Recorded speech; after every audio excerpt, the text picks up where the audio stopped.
and that's why he is called a father of modern management. Not scientific management, modern management. And just to remind you that he has written 14 principles of management, and till date it was written in somewhere in the beginning of 20th century, and till date almost 100 years have passed. No one is able to add one more principle to these principles of management. So still, and yet these are the 14 principles of management. This is the photograph of Henry Fayol. And to start with, who was Henry Fayol? Let me tell you that he was born in Istanbul in 1841. So if you just see the date of birth, you must be remembering that this is also the time period when F.W. Taylor was born, because F.W. Taylor, he has given his theory of scientific management, and it was published in the year 1911.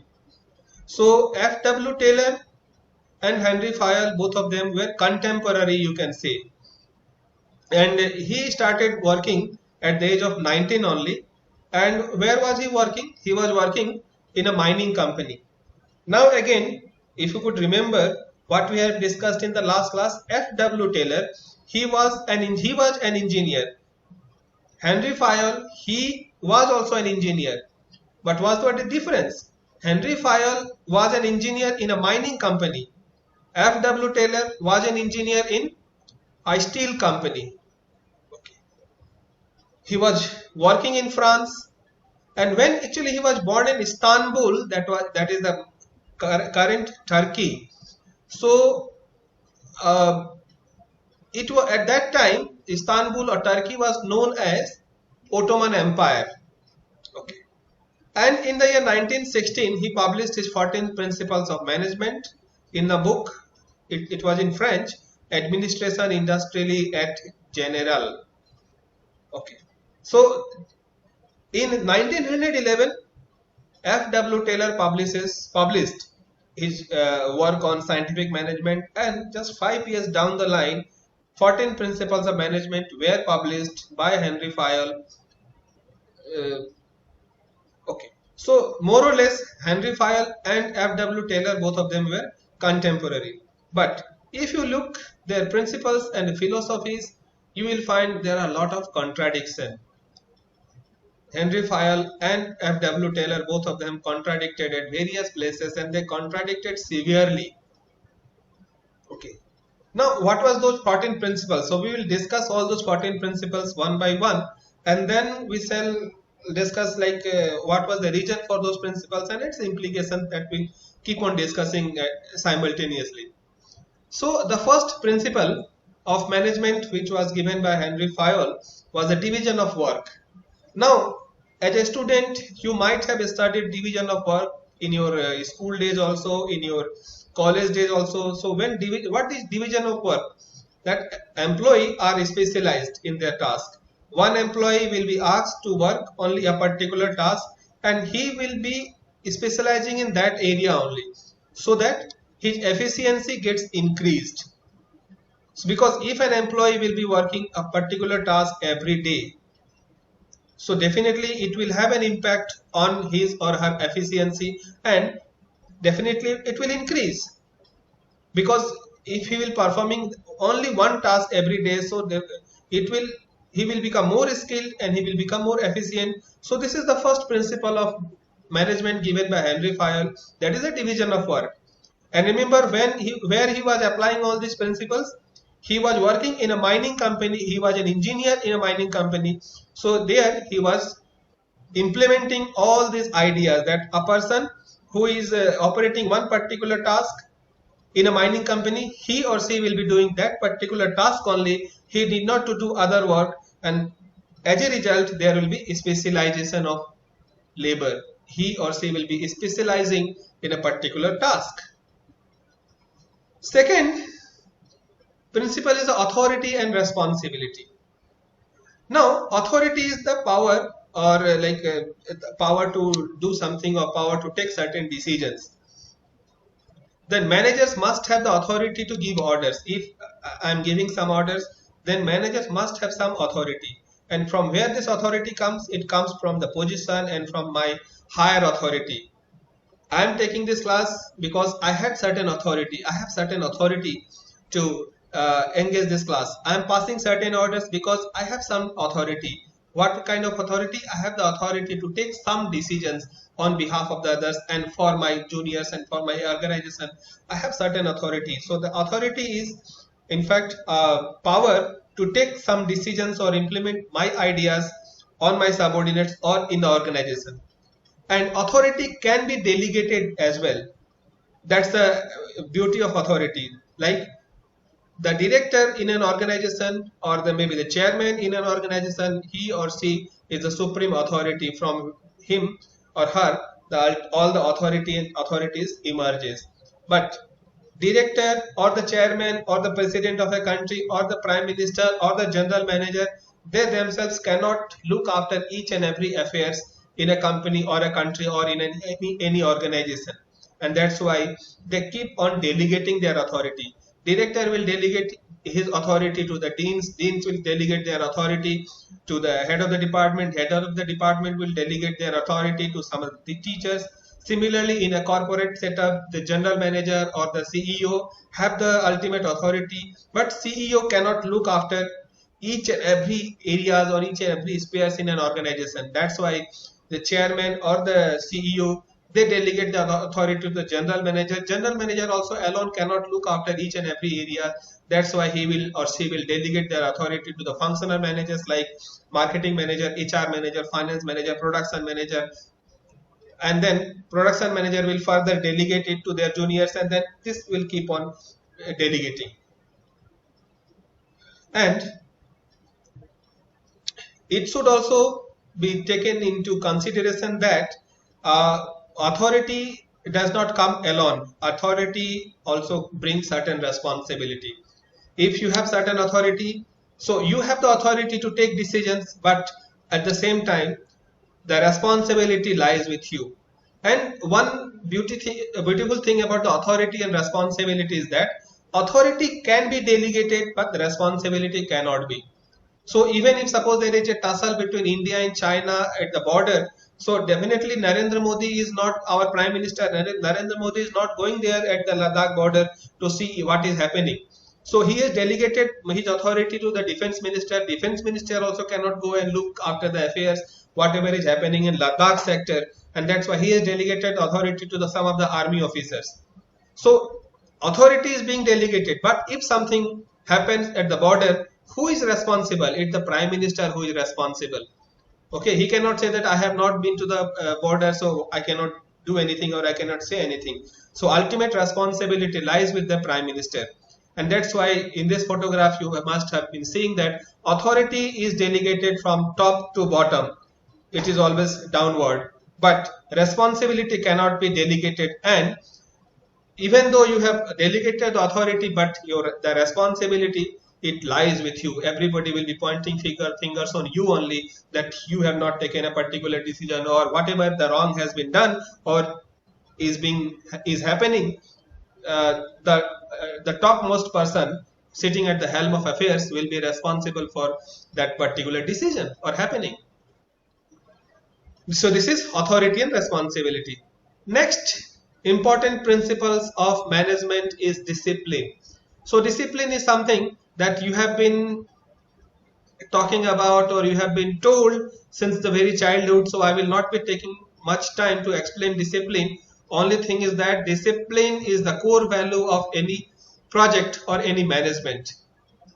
If any project has to be implemented or any organization, so discipline has to be there. Without discipline, there cannot be any growth in the organization, or there will be complete chaos in the organization. So discipline has to be happen.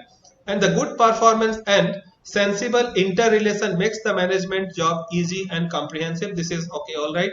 And when starting from your childhood, maybe from your primary schools, you have been asked to deliver some talk on discipline or some essay on discipline. And one thing that is continuously being wrought by the students, that discipline is the key to success.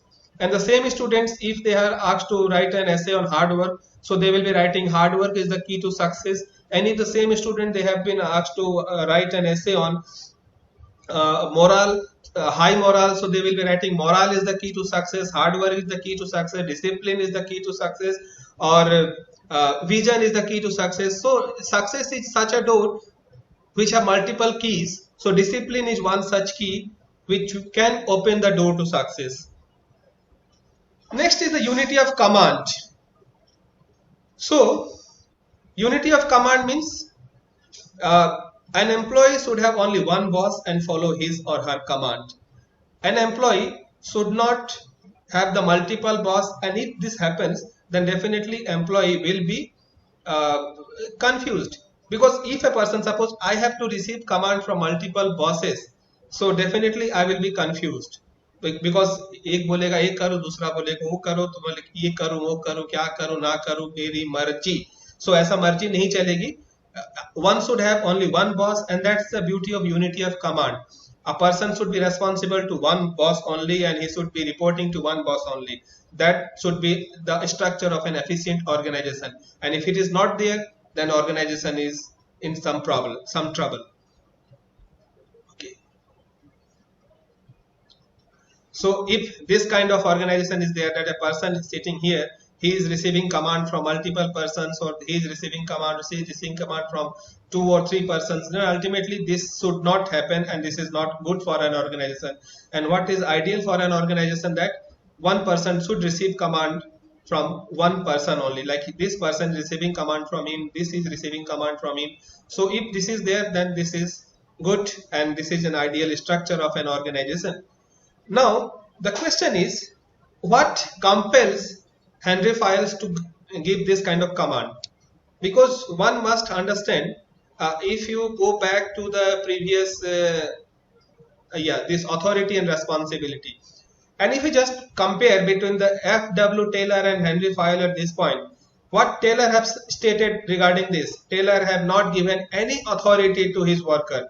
He has not given any responsibility to his worker. So authority and responsibility lies with the top management in Taylorism. But here Henry Fayol is talking about delegating of authority. Now, as I told you in the previous class, that इंसान बुरा नहीं होता, उसके हालात बुरे होते हैं. This is the famous dialogue from Bollywood, any of the Bollywood movie. So what was the halat? In case of F.W. Taylor, his worker were directly in front of his eyes. He was having access over the workers, he was having a control over the worker. But in case of Henry Fayol, what was he? What was his organization? He was an engineer in a mining company. And where were his workers? They were supposed to be maybe 30,000 or 3,000 down the earth. So his workers were not physically visible to Henry Fayol. And if a worker is 5,000 feet below the earth, and if I ask you that follow only the instructions given by the manager, and his manager is not physically present in front of the worker, then what the worker will do? And that's why Henry Fayol have asked the worker ki, take some authority, take decision immediately, apply your brain, and come out of the mines alive. That was his motto, and that's why he has delegated the authority to his worker, but F.W. Taylor did not. And division of work, it was common between F.W. Taylor and Henry Fayol. Both of them have talked about division of work. Discipline, both of them have talked about the discipline, but F.W. Taylor's discipline is much more stringent. Because F.W. Taylor's assumption of a worker was that a worker is only having hands and a stomach, and he do not have brain. But Henry Fayol have given some authority to the worker. So in spite of having given the clear-cut instruction with respect to the discipline, he has given some authority to the worker that you should not disturb the organizational climate, but we should remain disciplined, but at the same time you have right to remain creative. Unity of command is also because of that reason only, because if the worker is receiving multiple command, from the surface and the worker is 5,000 feet below the earth, he will be confused, and that's why he has to listen to only one command, that what he is supposed to do. Unity of direction. So whoever is engaged in the same activity should have a unified goal. So there may be hundreds and thousands of workers working in our organization. So all the workers should, whatever they are doing, they should have a unity of direction. They should work towards the attainment of the organizational goal. That should be the motto of every worker. Someone is cleaning a staff, someone is housekeeping, someone is a peon, someone is a security guard, someone is in the production department, someone is in the selling department, someone is in the finance department. But every worker, whether be it is in the finance department or the production department or supervisor or foreman or security, everybody is working towards the attainment of the organizational goal. That's the unity of direction. So this is, if from right to left the organization is moving, this is not good, because from right everybody is unified, and when it comes to the left everybody is going to the different directions. So if this is happening, this is definitely not good for the organization. But if the reverse is happening, from the left to right, like everybody is coming from the different fields and different activities, different specializations, but everybody is contributing toward the attainment of the organizational goal, and that's why ultimately at the end of the we have a very well knitted organization. This should be the motto of any organization, and this is the one principles of management given by Henry Fayol. Then subordination of individual interest. When there is a conflict between the individual interest and the organizational interest, it is always the organizational interest which will be given utmost priority. So individual interests have no role in our organization. So utmost care has to be taken by the organizers and by the managers, so that this individual interest, it should be in the line with the organizational interest. If I am good in speaking, public speaking, so the manager should see that this person who is good in public speaking, he should be given a role which will be conducive to the organization, and he can be given some media department, a public relation office, that okay, you are good in speaking, go to that department. But if someone is not good in speaking and he is given or she is given the department, okay, public relation officer, and just talk with the media, that person will not, that ultimately this will not be in the tune with the individual interest as well as the organizational interest. But if a person who is very good in accounting but not in public speaking, and that person is placed in accounting department, the finance department, definitely the person's individual interest is also taken care of, and the organization will also be benefited because of this perfect positioning of individuals. So this indicates a company should work united towards the interest of a company rather than personal interest. Then remuneration. Everybody is working in the organization for getting some remuneration, and this remuneration, it can be monetary or it can be non-monetary as well, both. There cannot be only monetary remuneration, or there cannot be only non-monetary remuneration as it was practiced during the barter system. So there has to be balance of both, like giving some recognition, giving awards, giving appreciation to the employee. This also works as a remuneration, but that is non-monetary remuneration. Giving some recognition, giving some positions is also a kind of remuneration. And what should be the quantum of remuneration? It should be according to the individual's effort they have been making in organization. Then Henry Fayol have talked about centralization. There should be centralization, but what should be the quantum of centralization? It depends on the size of organization. If the size of organization is bigger, then the centralization, the quantum of centralization or the span of control, it should be less. But if the size of organization is smaller, then there can be more centralization in the organization. Like in a company like say Reliance, or a company like Tata or Big Bazaar, you can say. So there cannot be absolute centralization, because these are very big corporations. Say for example, take the example this Big Bazaar. So in case of Big Bazaar, if for all the units located in different parts of the country, if Kishore Biyani, the CEO of Big Bazaar, have to take decision, then do you think that it will be possible for Kishore Biyani to take decision on in respect of each and every establishment located in different corners of the country? Then definitely he have to delegate his authority to the managers in a different regions and the different establishment further. But if it is a small shop, a small organization, maybe one hotel, say suppose in Allahabad one hotel is there, or in Delhi one hotel is there, and that person or that particular businessman is having only one hotel, and he or she is responsible for management and the maintenance of only one hotel. So there can be centralization because he or she can directly look into the affairs of that particular hotel or that particular establishment. But it is not possible if that organization keeps on growing and it grows beyond a particular limit. So that centralization is another core principles. Scalar chain principle, that the line of authority, if you have listened to the discussion, earlier discussion, that command, unity of direction, unity of command, and it gives us about idea about scalar chain, that line of authority from top management to the lowest rank represents the scalar chain, and communication should follow this chain. Suppose in triple IT, if I have to move certain application, definitely from me it will go to the departmental head of the department, head of the department will forward it to the dean, and the dean will forward it to the director. And suppose some workers are working under me, they are reporting to me, so they will be writing application to me, I will be forwarding it to the head will forward it to the dean, and then it will go to the director. And if someone is violating this scalar chain and directly going to the director, then this will create a chaos, because director do not know what is happening at the grassroots level.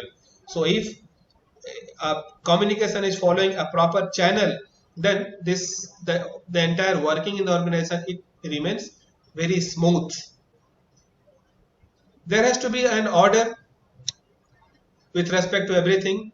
So with respect to all the M's like man, money, material, management, machines, everything should be placed in a certain order. And if that order is not followed, definitely there will be chaos, and there cannot be a systematic functioning in the organization. So this principle is concerned with systematic arrangement of all these different resources. Okay, and there should be a specific place for every employee in an organization. So accordingly, that person should work. Equity is like the treatment of the employee. Every employee should be given equitable treatment. Equity and equality are the two different. And remember here, he has not used the term equality. He has used the term equity. So why equity? Suppose I have to pay tax, and I have been asked to pay tax. Everybody is supposed to pay equal tax. So a person like Mukesh Ambani is also residing in a country like India, and a person like me, and person like you, and the person maybe who is on the street, everybody is residing in country. And if we have imposed equal taxes, that everybody have to pay equal amount of tax, then do you think it will be fair? And suppose for a person who are working or who are residing on the streets, and if they also have to pay equal tax, so it will be very difficult for them to pay tax as imposed by the state. But it will be very easier for a person like Mukesh Ambani or for us to pay, say that, because for us that may be a very meager amount. For Mukesh Ambani that will be very small amount, but for a person who is working as a daily wager or who is just residing on the streets, for him it will be a very huge amount. So equity means those who can pay more, they should pay more. Those who can pay less, they should pay less. Those who cannot pay, they should not pay. So that is equity. And all employees should be treated as it should not be equally, it should be with equity as possible. Because if equality is there, then a director or the managing director or a peon, everybody will be given equal salary. So this is not, because a director or the vice president or the president of an organization have more responsibility, more decision to take, more functions to perform, and that's why they are paid more salary, they are paid more perquisites. But a person who are in the lower in the hierarchy, they are paid lesser salary or lesser per wage just because of the principle of equity. And stability should be there. An employee should not be temporary for a long period of time, because if an employee thinks that he or she will be thrown out of the organization after some time, then definitely he or she will not be working sincerely in that organization, and that will affect the productivity of that particular organization. An employee should be made permanent so that they do not leave the organization very frequently, because if the employee will keep on changing the organization and you have to search for the new employee, so there is a cost to the organization also, because if a new employee will be coming, he or she will not be able to do the job as efficiently as was done by the previous employee. And by the time this particular employee will learn the tricks of the job, the nitty-gritty of the job, and then he or she will also leave the organization, and again the organization will be left at the same place where it was 1 year back, and again it have to hire a new employee. So hiring an employee will cost organization, then training that employee once again will cost, and then employee will leave that organization and give his or her services to some other organization. So when he has to learn these things, he has to create wastages. He is using your organization, and once he has learned everything, he is becoming efficient in performing his job, he is joining some other organization. So some other organization is benefited at the cost of your organization. So this should not happen. So there should be a stability of the tenure of the employee. Initiative, like superior must sacrifice his own vanity to encourage and inspire those under him to show initiative. So initiative shown by the employee, it should always be encouraged. And why this was there, you must be knowing that because initiative, this F.W. Taylor, he has not given any kind of initiative. He has not asked his worker to show any kind of initiative in the work. What Taylor have told? Just follow the instructions, जो बोला है बस उतना ही करो, उससे ज्यादा कुछ मत करो. जो मैंने तुम लोग को बोला अभी while giving the assignments, just read in between the lines, whatever is asked in those assignments, follow that only, nothing beyond that, because I have not asked you to be creative of your own. You have to be creative in submitting assignment and completing the task as asked in that assignment, but first follow the instructions, because my assumption of the student is that the students are at the beginning of their MBA curriculum, MBA program, and they should learn how to read the instructions carefully. So initiative is within a limited framework given to you, that read the instructions, and within that if you can show any initiative, you are welcome, but not beyond that. So employees who are allowed to originate and carry out plans will exert high levels of effort, and that should always be welcomed in an organization.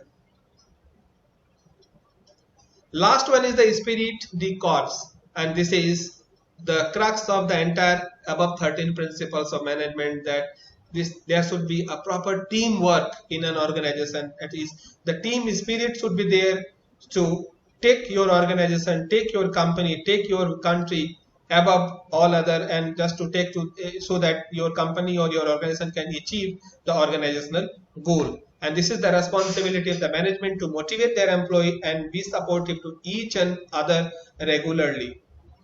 And developing trust and mutual understanding will lead to positive outcome and work environment. And that is the crux of the entire 14 principles of management, esprit de corps. So this is all about the 14 principles of management. So this is all for today. Thank you very much for your patience.